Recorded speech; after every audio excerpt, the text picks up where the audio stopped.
After I lost my job, my daughter threw me out in the dead of winter. If you won't work, you can't live here. To keep from freezing, I slept in a shelter that ran medical tests. The doctor cried when she examined me. Your antibodies are unique. They're the only thing that can wake a billionaire from a coma. His family is offering a fortune.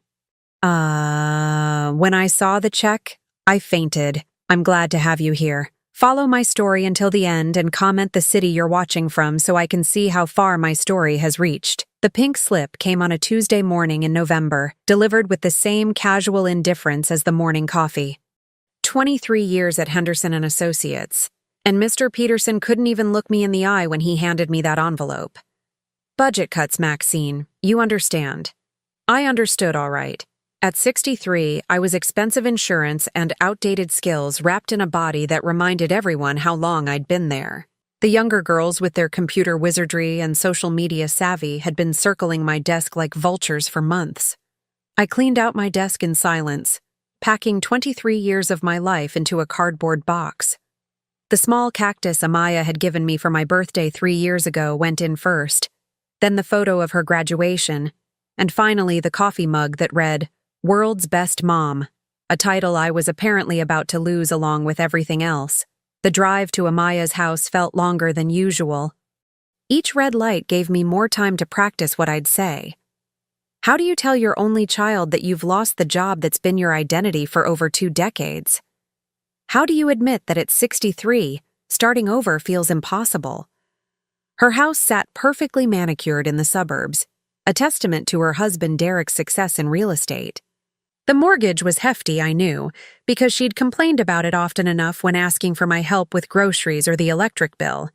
I'd always helped, of course. That's what mothers do. I found Amaya in her pristine kitchen, meal prepping for the week ahead. She looked up from her containers with that expression she'd perfected in her teenage years, the one that said I was interrupting something important. Mom, what are you doing here? It's not Sunday. I need to talk to you, sweetheart. I set my purse down on her granite countertop, noting how she immediately moved it to a chair, away from her clean workspace. I lost my job today. The words hung in the air between us like smoke. Amaya's hands stilled over her meal containers, and for a moment, I thought I saw concern flash across her face. Then it hardened into something else entirely. What do you mean you lost your job? Budget cuts. After 23 years, they just let me go. She resumed her packing, more aggressively now. Well, what are you going to do about it? The question caught me off guard. Not, are you okay? Or, I'm sorry, Mom. Just a demand for my action plan, as if losing a job at my age was as simple as misplacing car keys. I'll look for something else, of course. It might take some time, though. Companies aren't exactly lining up to hire women my age. Amaya slammed a container down harder than necessary. Mom, you can't expect to just live here indefinitely while you figure things out. The words hit me like ice water. Live here? I hadn't even asked to live here. I'd simply come to tell her what happened, maybe hoping for a little comfort from my daughter. I wasn't asking to move in, Amaya. I was just telling you. Good, because Derek and I have been talking, and we think it's time for some tough love. She turned to face me fully, and her expression was cold, calculated. You've been coasting for years, Mom. Taking the easy job, never pushing yourself. Maybe this is the wake-up call you need. Coasting. The word stung more than it should have. I thought of all those extra hours I'd worked to help pay for her college, the vacations I'd skipped to help with her wedding costs, the retirement money I'd dipped into when Derek's business had a slow year. You're 35 years old, Amaya. I raised you by myself after your father left. I worked 2 jobs most of your childhood to keep us afloat. I've never coasted a day in my life. She rolled her eyes, actually rolled her eyes at me. That's different. I was a kid then. Now you're just comfortable, settling for mediocrity. Derek chose that moment to walk in, still in his expensive suit from whatever showing he'd just finished. He kissed Amaya's cheek and nodded at me with polite disinterest. Tell him, Derek. Tell Mom what we discussed. Derek loosened his tie, clearly uncomfortable with being dragged into this conversation. Maybe this isn't the right time. No, it's perfect timing. Amaya's voice had taken on that shrill edge it got when she was building up to something big. Mom, we've been watching you for years. No ambition, no drive. You go to that same boring job, come home to that same tiny apartment, watch the same TV shows. It's like you've given up on life. Each word was a small knife, precisely aimed. I stood there absorbing the assault, wondering when my daughter had developed such skill at cruelty. And now, she continued, instead of seeing this as an opportunity to finally do something meaningful with your life, you're already making excuses about age discrimination and how hard it's going to be. Because it is hard, Amaya. Do you have any idea what it's like to be my age and suddenly unemployed? No, I don't, because I've never let myself get comfortable enough to be in that position. The silence that followed was deafening. Derek shifted uncomfortably, studying his shoes like they held the secrets of the universe. I looked at my daughter, really looked at her, and saw a stranger. When had she become so hard, so lacking in empathy? I should go, I said quietly, reaching for my purse. Mom, wait. For a moment, I thought she was going to apologize, to take back the cruelty. Instead, she delivered the final blow. We think you should probably find somewhere else to spend Christmas this year. We're hosting Derek's family, and honestly, it would just be awkward having you there unemployed and bitter. Bitter, that's what she thought I was. I drove home through the gathering dusk, her words echoing in my head. Comfortable, mediocre, bitter. Is that really how she saw me? The mother who had sacrificed everything to give her a better life than I'd had? My apartment felt smaller than usual when I walked in. The heating bill notice on my kitchen counter seemed to mock me. One more thing I couldn't pay now. I had maybe 3 months of savings, enough to cover rent and basic expenses if I was careful. After that, I made a cup of tea and sat in my worn armchair, staring at the dark window. Snow had started to fall, tiny flakes dancing in the streetlight's glow. Winter was coming early this year, and for the first time in my life, I had nowhere to go when the cold set in. My phone rang, and for a foolish moment I hoped it was Amaya calling to apologize. Instead, it was an automated message about my car insurance renewal. Even the machines were demanding money I no longer had.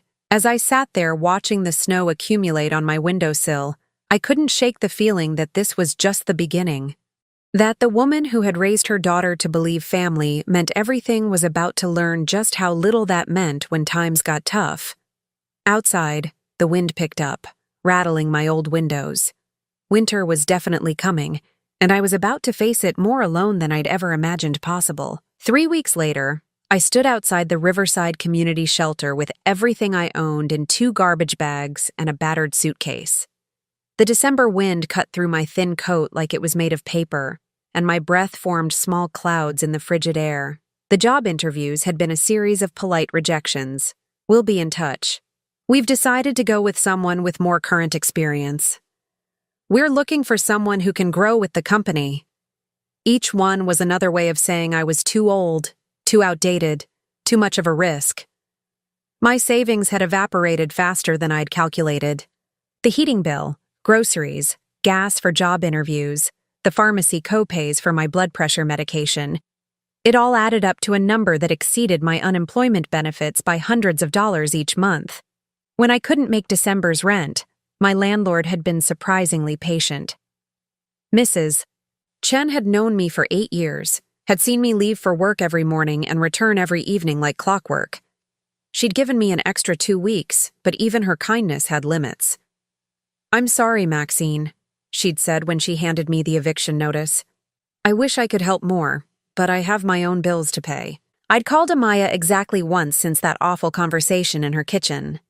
The phone had rung 4 times before going to voicemail. "Hi, you've reached Amaya and Derek. We can't come to the phone right now, but leave a message and we'll get back to you." I'd hung up without saying a word. The shelter's entrance was a heavy glass door marked with cheerful signs about hope and community support. Inside, the air was warm but thick with the smell of industrial disinfectant, and too many people in too small a space. A woman behind a metal desk looked up from her paperwork with tired but kind eyes. "First time here, honey?" I nodded, not trusting my voice. "I'm Susan. What's your name?" Maxine Thornfield. She handed me a clipboard thick with forms. Fill these out and we'll get you set up. Dinner's at 6, lights out at 10. You'll need to be out by 7 in the morning and can't come back until 4 in the afternoon.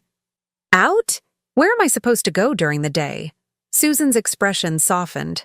Library's warm. Some folks walk the malls. There's a day center on 5th Street, but it fills up fast. I took the clipboard to a folding chair in the corner and began filling out form after form. Name, address. I wrote none and felt a piece of my dignity die. Employment status. Another none. Emergency contact. I stared at that line for a long time before writing none again. The dining hall was a study in quiet desperation. About 40 people sat at long tables, eating from paper plates and speaking in hushed tones.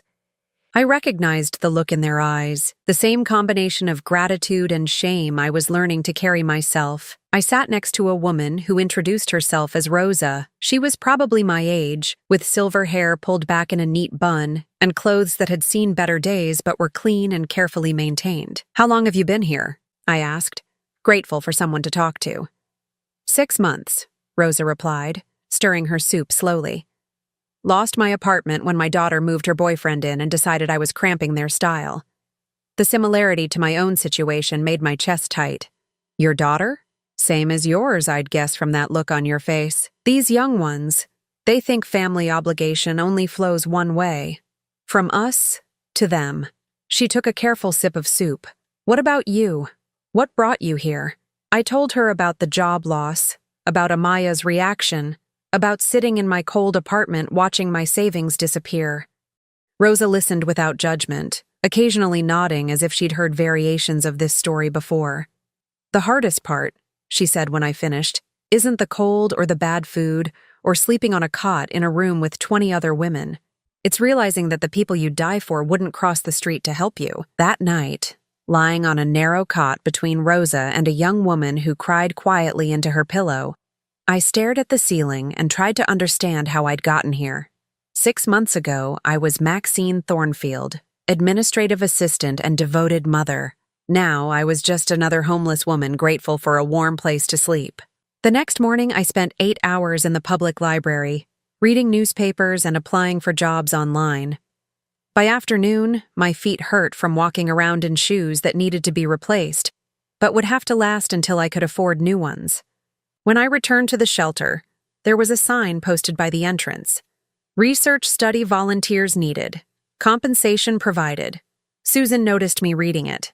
Some medical research group comes by every few weeks. They pay $20 for blood draws, do some basic health screenings. Easy money if you need it. $20 was more than I'd had in my pocket in weeks. I signed up immediately. The next day, a small team of medical professionals set up in the shelter's community room. Dr. Martinez, a young woman with kind eyes and efficient movements, called my name from her list. Just a routine screening, Mrs. Thornfield. We're studying immune responses in different populations. She took my blood pressure, checked my temperature, and asked about my medical history. When she drew my blood, she labeled the vials carefully and made notes on her clipboard. Any unusual illnesses in your family? Autoimmune conditions? Genetic disorders? No, nothing like that. We've always been healthy. She nodded and handed me my $20 in cash. It felt like a fortune. But as I walked away, I noticed her assistant was staring at my file with an odd expression. When they thought I wasn't looking, I saw them make several phone calls, speaking in hushed, urgent tones. 3 days later, they returned. This time, Dr. Martinez seemed different, more intense, more focused. Mrs. Thornfield, we'd like to run some additional tests if you're willing. More compensation, of course. What kind of tests? Just some follow-up blood work. Your initial screening showed some interesting markers. I didn't know what that meant, but $50 was $50. I agreed immediately. This time they took more blood, several vials, and asked me to wait while they ran some preliminary tests. I sat in the shelter's lobby, watching other residents come and go, wondering what interesting markers meant. When Dr. Martinez returned, Her expression was carefully controlled, but I could see excitement flickering behind her professional demeanor. "Mrs. Thornfield, I need to ask you to keep this conversation confidential for now, but we'd like to schedule some additional appointments with you. More comprehensive testing." "Is something wrong with me?" "No, not wrong. Quite the opposite, actually." She paused, choosing her words carefully. "You may have something very special, Mrs. Thornfield, something that could help a lot of people. I left that meeting with $200 in cash and more questions than answers." That night, lying on my cot, I replayed the conversation over and over. Something special. Something that could help people. For the first time since I'd lost my job, I felt a tiny spark of hope. I didn't know what they'd found in my blood, but for the first time in months, someone was treating me like I mattered. Outside, the December wind howled against the shelter windows, but I barely noticed. Whatever they'd discovered in my blood, it was enough to make doctors pay attention.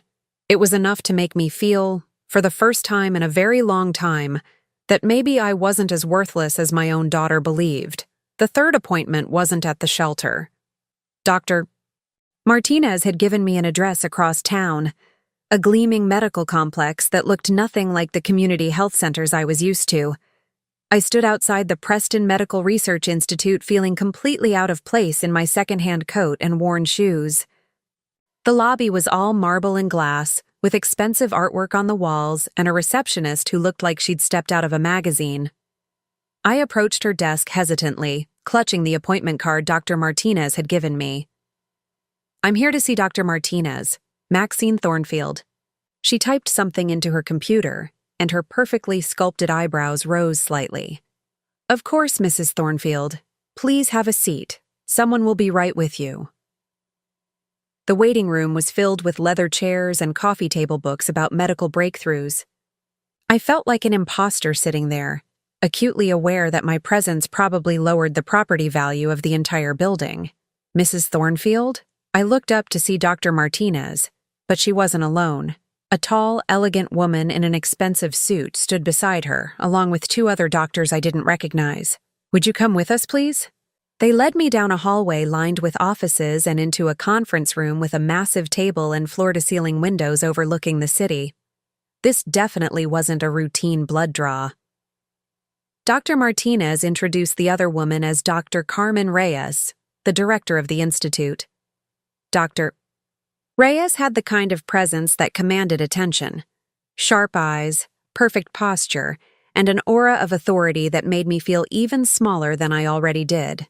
"Mrs. Thornfield," Dr. Reyes began, settling into a chair across from me. "Dr. Martinez has shared the results of your blood work with our team, and I have to say, we're quite amazed." "Amazed by what, exactly?" Dr. Martinez leaned forward, her eyes bright with excitement. "Your blood contains a very specific type of antibody that we've only seen in 12 people worldwide. Ever. 12 people. In the entire world." I stared at them, trying to process what that meant. "I don't understand. What kind of antibody?" Dr. Reyes pulled out a thick folder and opened it to reveal pages of charts and graphs that might as well have been written in a foreign language. "It's related to a rare genetic variant, a mutation, if you will, that affects how your immune system produces certain proteins." "A mutation? That sounds bad." "On the contrary," Dr. Martinez said quickly, "it's incredibly valuable. This particular antibody has shown remarkable promise in treating certain neurological conditions that have been considered untreatable until now." I felt a strange disconnect, like they were talking about someone else's blood, someone else's life. "Neurological conditions?" "Brain injuries specifically," Dr. Reyes explained. "Traumatic brain injuries that result in prolonged comas. We've been researching this for years, but we've never had access to enough of these antibodies to conduct meaningful trials." The room fell silent for a moment. I could hear the hum of the building's ventilation system and the distant sound of traffic from the street below. "Mrs. Thornfield," Dr. Martinez said gently, "we'd like to discuss the possibility of a more extensive partnership with you." Partnership. That was a word I hadn't heard applied to myself in a very long time. "What kind of partnership?" Dr. Reyes exchanged a glance with her colleagues before continuing. There's a patient, a young man who's been in a coma for 6 months following a severe car accident. Traditional treatments have been ineffective, but our research suggests that your antibodies could potentially stimulate the neural pathways necessary for recovery. I thought about that for a moment. A young man, someone's son, lying unconscious in a hospital bed while his family waited and prayed for a miracle. You think my blood could help him wake up? We believe it's possible, yes. But we'd need to conduct more tests first, establish the proper protocols, ensure safety measures are in place. Dr. Martinez pulled out another folder, this one filled with legal documents. If you're interested, we'd want to enter into a formal agreement. You'd be compensated, of course, for your time and participation. Compensated. I almost laughed. 3 months ago, I was worried about being able to afford Christmas gifts for Amaya. Now doctors in expensive suits were talking about compensating me for something I didn't even know I had. How much compensation are we talking about? Dr. Reyes hesitated, and I saw something flicker across her face, an emotion I couldn't quite identify. The family of the patient is, well, they're prepared to be very generous. This young man is their only son. How generous? Another pause, another exchange of glances. Mrs. Thornfield, Dr. Martinez said carefully, before we discuss specific numbers, I want you to understand something. What you have, these antibodies, they can't be synthesized. They can't be created artificially. You're one of only 12 people on Earth who produce them naturally. 12 people. 1 of 12. I tried to wrap my mind around that concept. The initial treatment protocol would require regular blood draws over several months, Dr. Reyes continued. It's a significant commitment, and frankly, without your participation, this young man will likely never wake up. The weight of that statement settled over me like a heavy blanket. Someone's son, lying in a hospital bed, and I might be the only person who could help him. Mrs. Thornfield, Dr. Martinez said, leaning forward with tears actually forming in her eyes. I've been practicing medicine for 15 years, and I've never seen anything like this. Your antibodies aren't just rare, they're miraculous. Miraculous. Me, Maxine Thornfield, the woman sleeping in a homeless shelter, the mother whose own daughter had called her bitter and mediocre.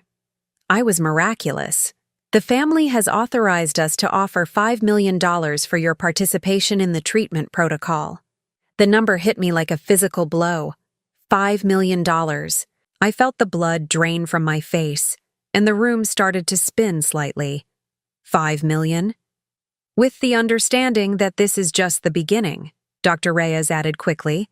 If the treatment is successful, and we believe it will be, there will be additional compensation.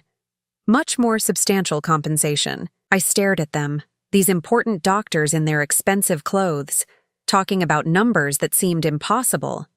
$5 million just to start. Mrs. Thornfield, are you all right? Dr. Martinez reached across the table, concern evident in her voice. I need a moment, I managed to say. This is a lot to process. They gave me a glass of water and some time to collect myself. As I sat there in that luxurious conference room, I thought about the shelter, about Rosa and the other women who would be grateful for $20. I thought about my daughter, who'd dismissed me as worthless and bitter. Most of all, I thought about the young man lying in a coma somewhere, and his family waiting for a miracle that might be flowing through my veins. When would we start? I asked finally. Dr. Reyes smiled, the first genuine expression I'd seen from her. As soon as you're ready, Mrs. Thornfield. As soon as you're ready. That night, back at the shelter, I lay on my cot staring at the ceiling and trying to make sense of what had happened. In my pocket was a business card with Dr. Reyes's direct number and instructions to call when I'd made my decision. $5 million. Possibly much more. For blood that had been flowing through my veins my entire life without me knowing it had any value at all. Rosa was already asleep in the cot next to me, snoring softly. Tomorrow she'd wake up and spend another day walking around the city, looking for work that probably wouldn't come, hoping for kindness from people who mostly looked right through her. I pulled out my phone, the same cheap prepaid phone I'd bought when I couldn't afford my regular plan anymore, and stared at Amaya's number. Part of me wanted to call her, to share this impossible news, to hear her voice admit she'd been wrong about me. But another part of me, a part that was growing stronger, wondered if she deserved to know. If the daughter who'd thrown me out in the cold, who'd called me comfortable and bitter, deserved to share in this miracle. Outside, the December wind rattled the shelter windows, but for the first time in months, I wasn't afraid of the cold. Whatever happened next, whatever I decided to do, I was no longer the worthless woman my daughter believed me to be. I was one of 12 people in the world who carried something miraculous in my blood, and tomorrow, I was going to change someone's life. I called Dr. Reyes the next morning from the payphone outside the shelter.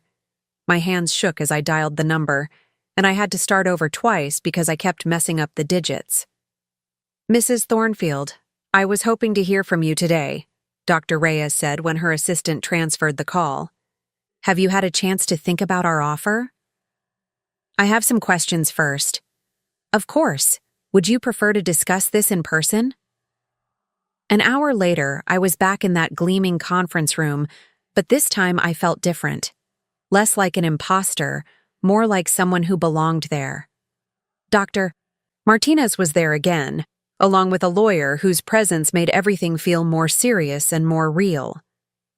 "Before we proceed," I said, surprised by how steady my voice sounded, "I want to know more about this young man, the one in the coma." Dr. Reyes nodded approvingly. "His name is Marcus Wellington. He's 26 years old, graduated from Harvard Business School last year. He was driving home from his engagement party when a drunk driver ran a red light. The details made it real in a way the medical terminology hadn't. Someone's son, someone's fiancé, with a whole life ahead of him that had been stolen in an instant. His family owns Wellington Industries," Dr. Martinez added. "They've been searching for any possible treatment option for 6 months now." Wellington Industries. Even I knew that name. They owned half the office buildings downtown and had their fingers in everything from real estate to technology, the kind of family that could throw around millions of dollars like pocket change. "Mrs. Thornfield," the lawyer interjected, "before we discuss the specific terms, I want to make sure you understand the magnitude of what we're proposing. This isn't just a one-time blood draw. The treatment protocol would require regular sessions over several months, possibly longer. How regular? Twice a week initially, then once a week as the treatment progresses. Each session would take approximately 3 hours. I did the math in my head. Months of regular appointments, of having my blood drawn and processed and turned into something that might save a life. And if it doesn't work, Dr. Reyes leaned forward. You'd still receive the full compensation we've discussed. This is payment for your participation, not a performance guarantee. The lawyer slid a thick contract across the table. The initial compensation we discussed yesterday, $5 million. That would be paid upon your agreement to participate. If the treatment is successful and Mr. Wellington makes a full recovery, there would be additional compensation. How much additional compensation? Another one of those meaningful looks passed between them. Dr. Martinez cleared her throat. "Mrs. Thornfield, the Wellington family has authorized us to offer up to $50 million total if their son makes a complete recovery." The number hit me even harder than the first one had. $50 million. I felt myself sway in my chair and gripped the table for support. $50 million? Plus the initial $5 million, the lawyer clarified, for a total of $55 million. I couldn't speak, couldn't breathe. $55 million was more money than I could spend in 10 lifetimes. It was enough to buy anything I wanted, go anywhere I dreamed of, never worry about money again. It was also more money than Amaya and her precious Derek would see in their entire lives. "Mrs. Thornfield?" Dr. Martinez's voice sounded like it was coming from far away. "Do you need a moment?" I nodded, not trusting myself to speak. They left me alone with a glass of water and my racing thoughts. $55 million. Sitting in that conference room, I thought about the eviction notice, about choosing between my blood pressure medication and groceries, about my daughter's cold dismissal of my worth. All of that seemed like it had happened to someone else, in another lifetime. When they returned, I had made my decision. "I want to help him," I said. "When do we start?" The next few hours passed in a blur of paperwork and medical consultations. I signed forms I barely understood, authorized the lawyers to set up bank accounts I'd never dreamed of having, and underwent the most comprehensive medical examination of my life. "We need to make sure you're healthy enough for the treatment protocol," Dr. Martinez explained as they drew what felt like gallons of blood for testing. "This is going to be intensive." By late afternoon, I walked out of the Preston Medical Research Institute with a contract guaranteeing me more money than I'd ever thought possible, and an appointment to begin treatment the following Monday.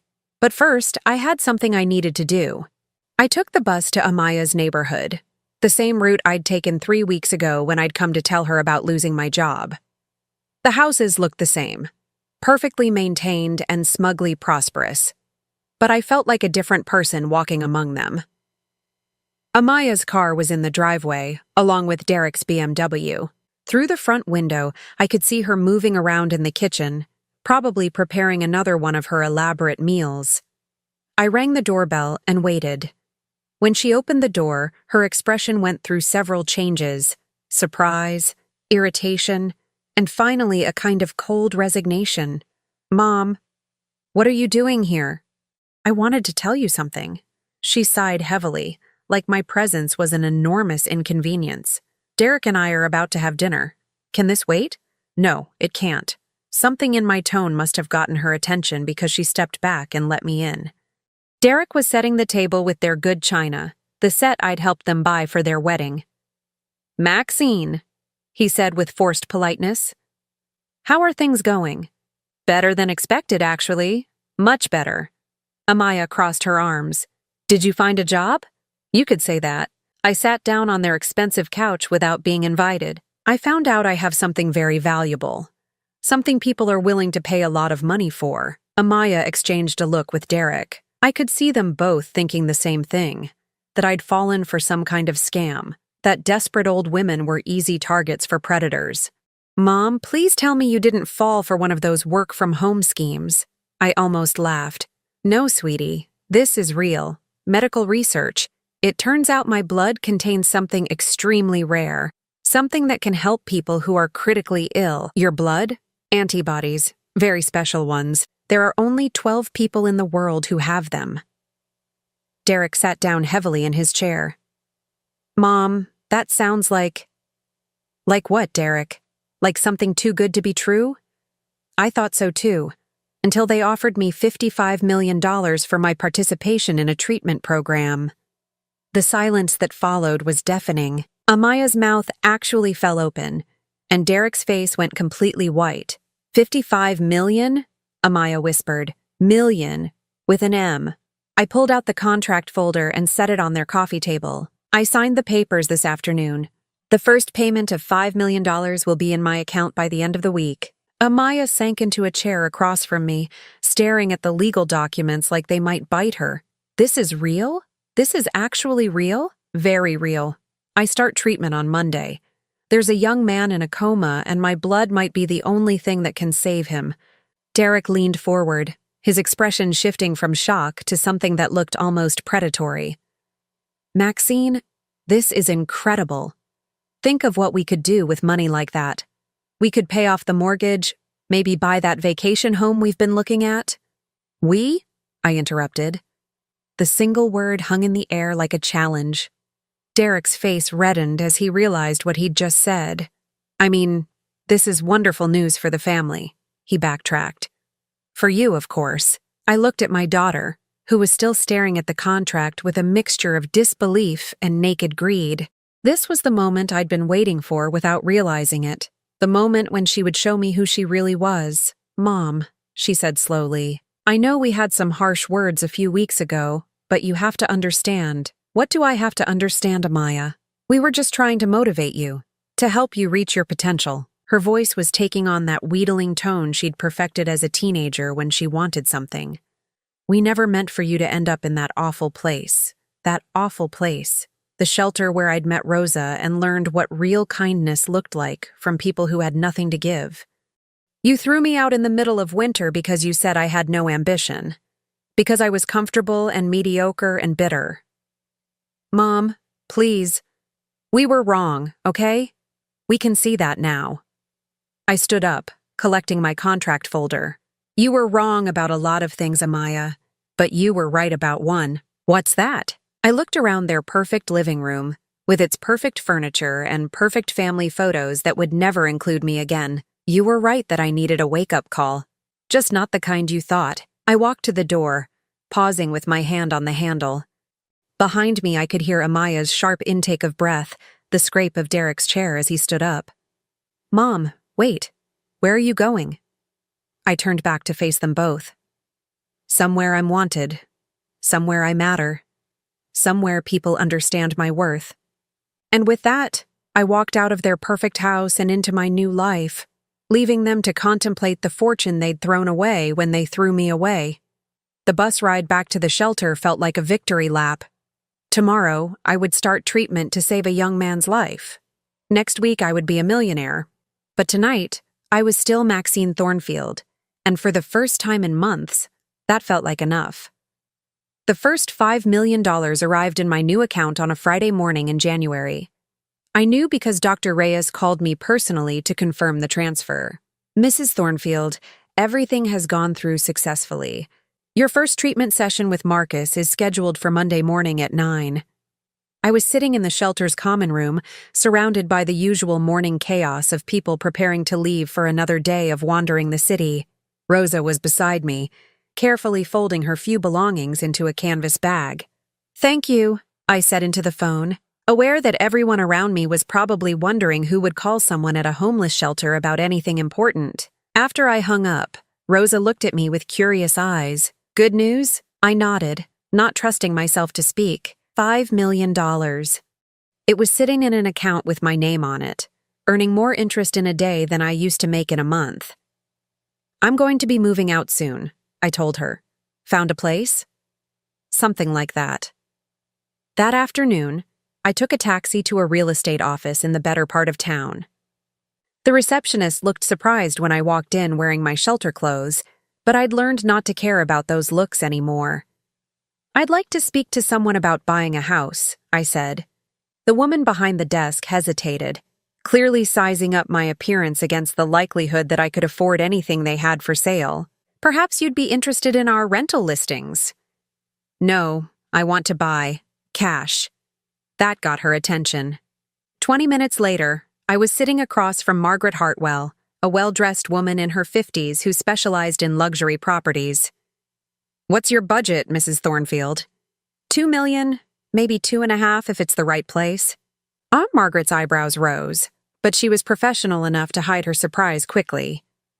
Excellent. Let me show you what we have available. By the end of the week, I'd bought a beautiful colonial house in Riverside Heights, the same neighborhood where Amaya had always dreamed of living. 4 bedrooms, 3 bathrooms, a library, and a garden that would be magnificent in the spring. The irony wasn't lost on me. Moving day was the following Saturday. I hired a service to transport my few belongings from the shelter. 2 garbage bags and a suitcase that looked pathetic in the grand foyer of my new home. But I also hired decorators to furnish the entire house, and by evening, it looked like something from a magazine.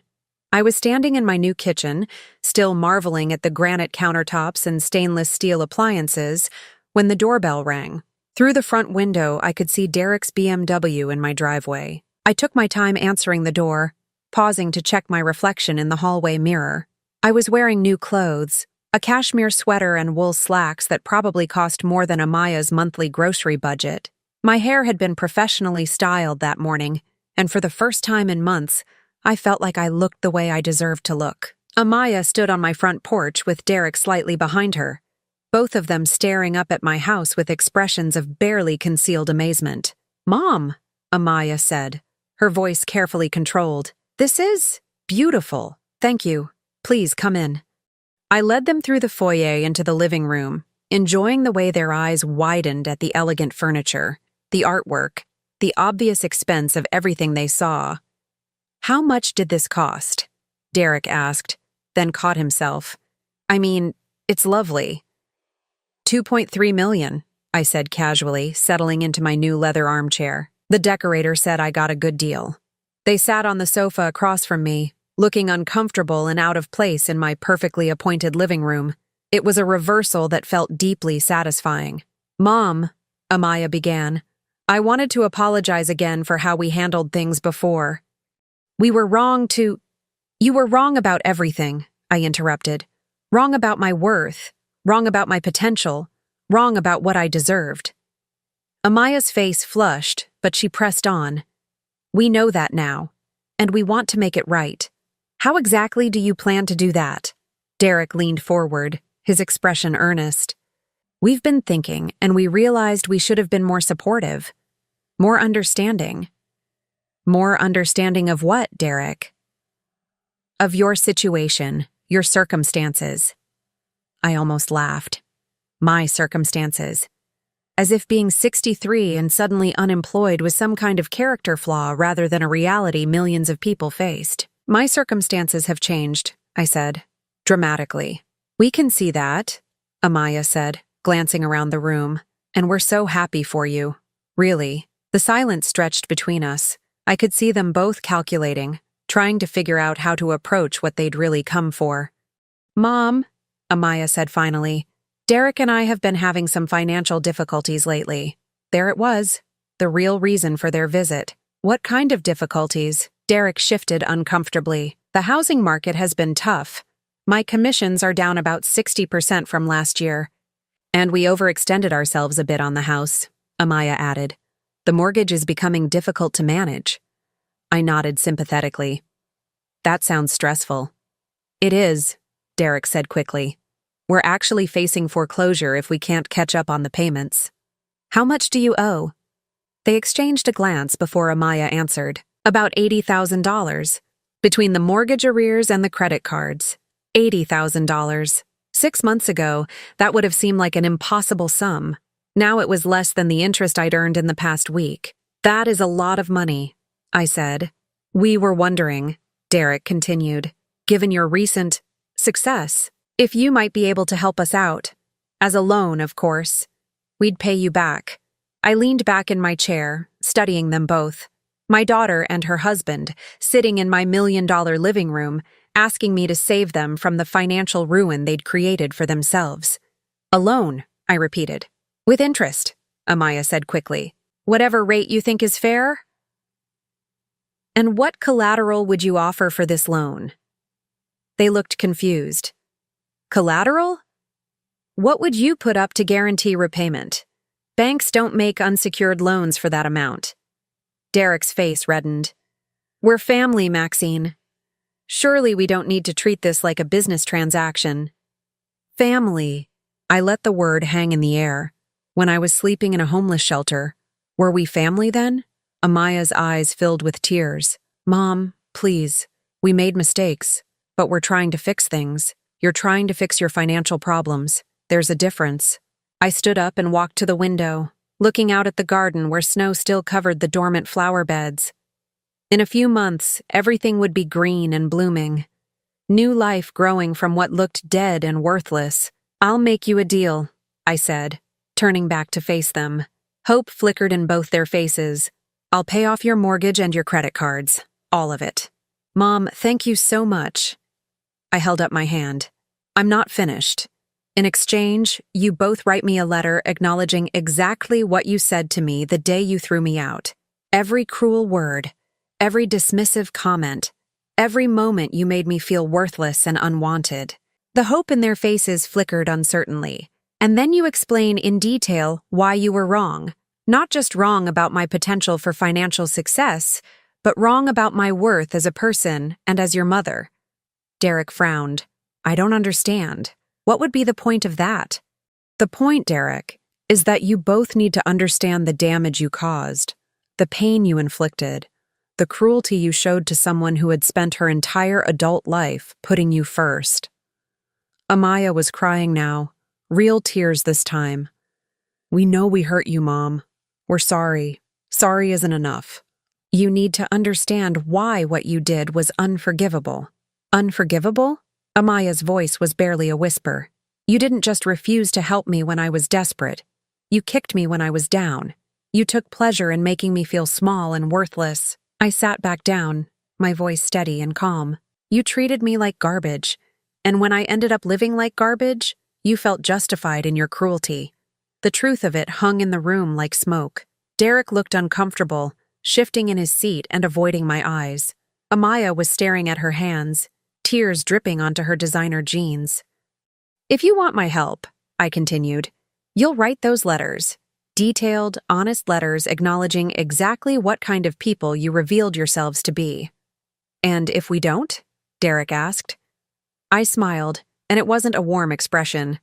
Then you lose your house and file for bankruptcy, and I'll live very comfortably in my beautiful home, knowing that I offered you the same compassion you showed me when I needed help. They left 20 minutes later, promising to think about my offer. I watched their car disappear down my street, then poured myself a glass of wine from a bottle that cost more than they spent on groceries in a month. The house felt peaceful in the gathering dusk.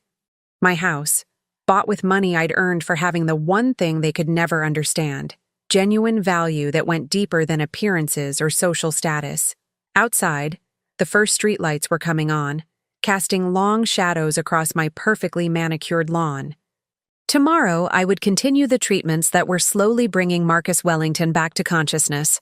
Every session brought me closer to the full $55 million, but more importantly, every session proved that I mattered, that I had always mattered, even when no one else could see it. The phone rang, interrupting my thoughts. It was Dr. Martinez. Mrs. Thornfield, I have wonderful news. Marcus squeezed his father's hand today. The neurologist thinks he might wake up within the next few days. I closed my eyes, feeling a satisfaction that had nothing to do with money. That's wonderful. It is. And Mrs. Thornfield? Thank you. You're giving this family their son back. After I hung up, I sat in my beautiful living room, surrounded by luxury I'd never dreamed of, knowing that somewhere across town, a young man was fighting his way back to consciousness because of something I carried in my blood. Something precious and rare and valuable that had been there all along, waiting to be discovered by people who knew how to recognize worth when they saw it. Marcus Wellington opened his eyes on a Tuesday morning in March, exactly 4 months after I'd started the treatment protocol. Dr. Martinez called me while I was having breakfast in my sunroom, watching the early spring flowers bloom in my garden. He's awake, Mrs. Thornfield, fully conscious and responsive. The neurologist says it's nothing short of miraculous. I set down my coffee cup, feeling tears I hadn't expected. How is he? Can he speak? He's weak, but his cognitive function appears to be completely intact. He recognized his parents immediately, knew where he was, remembered everything right up until the accident. A young man I'd never met was awake and alive because of something flowing through my veins. The magnitude of that never stopped amazing me.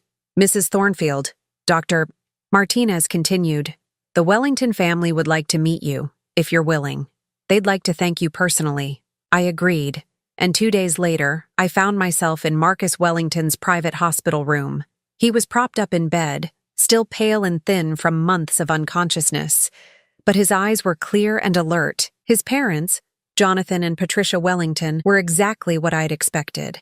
Elegant, sophisticated people who wore their wealth like a comfortable old coat. But when they looked at me, there was no condescension, no judgment, only gratitude so profound it was almost embarrassing. Mrs. Thornfield, Patricia said, gripping my hands in both of hers. How do we even begin to thank you? You don't need to thank me, I said. I'm just glad I could help. Marcus himself was remarkably articulate for someone who'd been in a coma for 6 months. I understand you've been giving me your blood, he said with a weak smile. That's either the kindest thing anyone's ever done for me, or the most disturbing, depending on how you look at it. I laughed despite myself. I prefer to think of it as kind-hearted. Jonathan Wellington cleared his throat. Mrs. Thornfield, we owe you a debt that can never truly be repaid, but we'd like to try. The final payment, $50 million, was transferred to my account that afternoon. Along with the initial $5 million, I now had $55 million sitting in various investment accounts, earning more money every day than most people made in a year. But the money wasn't the most important thing that happened that week. The letters arrived on Friday. 2 envelopes slipped under my front door while I was at my weekly treatment session. When I found them that evening, my hands shook as I opened the first one. Derek's letter was stiff and formal, like a business memo.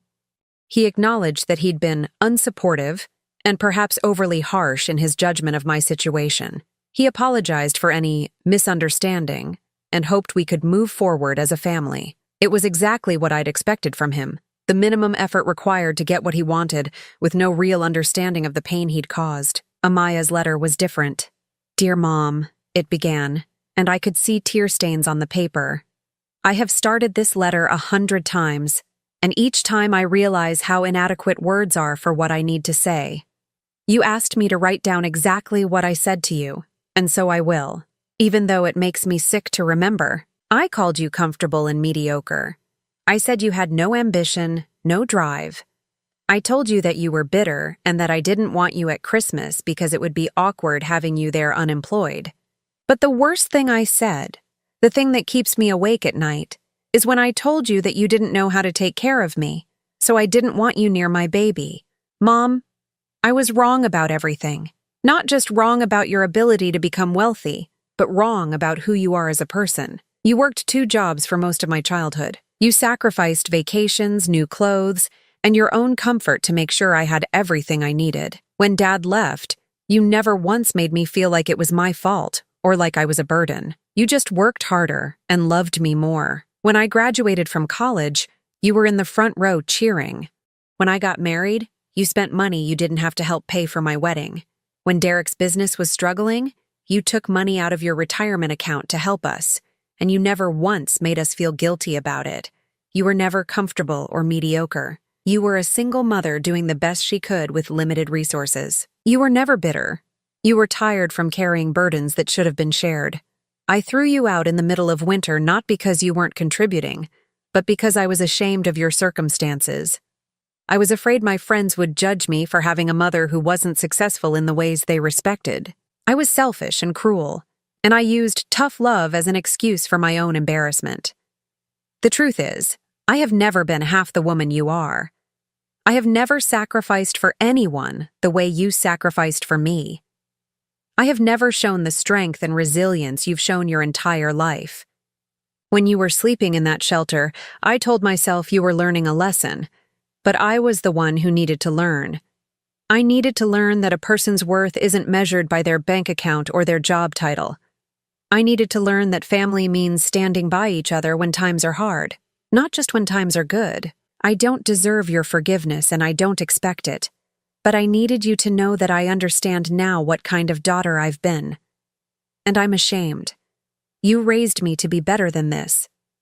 Somehow I forgot everything you taught me about kindness and loyalty and love. I'm sorry, Mom. I'm sorry for all of it. Love, always. Amaya. I read the letter 3 times, tears streaming down my face. It wasn't perfect. There were still hints of self-pity, still traces of the entitlement that had always marked her character, but it was honest in a way I'd never seen from her before. The next week, I invited them both to lunch. Not at my house. I wasn't ready for that level of intimacy yet. Instead, I chose a quiet restaurant where we could talk without the weight of my wealth overshadowing every word. Amaya looked terrible. She'd lost weight, and there were dark circles under her eyes. Derek seemed subdued, lacking his usual swagger. "Thank you for coming," I said after we'd ordered. "Thank you for asking us," Amaya replied quietly. "I wasn't sure you would after what I wrote. Your letter was honest. That means something. We talked for 2 hours. Not about money or houses or forgiveness, but about Marcus Wellington and his recovery, about my new life and their struggles, about the small details of daily existence that families share when they're not trying to wound each other." At the end of lunch, I pulled out 2 envelopes. "These are cashier's checks," I told them. $100,000 each. Their eyes widened, but neither of them grabbed for the money. "It's not a loan," I continued, "and it's not payment for your letters. It's what I can afford to give without it affecting my own security and peace of mind." Derek started to speak, but I held up my hand. "It's enough to catch up your mortgage and pay off your credit cards, but not enough to solve all your problems. You'll still need to figure out how to live within your means. You'll still need to make changes. Amaya was crying again. Mom, we don't deserve this. No, I agreed. You probably don't. But I'm not giving it to you because you deserve it. I'm giving it to you because I can. And because watching you struggle doesn't make me happy the way I thought it would. That was 6 months ago. I still live in my beautiful house in Riverside Heights, but it no longer feels like a fortress built to keep the world out. I've furnished the guest rooms and started having visitors. Rosa from the shelter comes for dinner every Sunday, and we've become genuine friends. I've also started volunteering at the shelter, helping with their medical screening programs. It turns out there are other people like me, people whose blood contains rare antibodies that could save lives. We've identified 3 more potential donors in the past few months. Amaya and I have lunch once a month now. Our relationship will never be what it was, but it's becoming something new, more honest, more equal. She started working part-time as a substitute teacher, and Derek has taken a job with a more established real estate firm. They're slowly learning to live within their means. They've never asked for more money, and I've never offered it. Last week, Marcus Wellington called me. He's engaged again. The accident had postponed his wedding, but his fiancée waited for him through everything. They want to invite me to their ceremony in June. You gave me my life back, Mrs. Thornfield, he said. I'd like you to be there when I start the next chapter of it. Today is my 64th birthday. I'm sitting in my garden, which is now in full bloom, reading a book and enjoying the peace that comes from knowing exactly what I'm worth. Not the $55 million in my bank accounts, though that certainly doesn't hurt, but the deeper worth that was there all along. The worth of someone who spent her life caring for others, who sacrificed for her child even when that child couldn't see the value in the sacrifice. The worth of someone who survived rejection and homelessness and despair, and came through it stronger and more generous than before. My phone buzzes with a text message. It's from Amaya. Happy birthday, Mom. Thank you for teaching me that a person's value isn't measured by their circumstances, but by their character.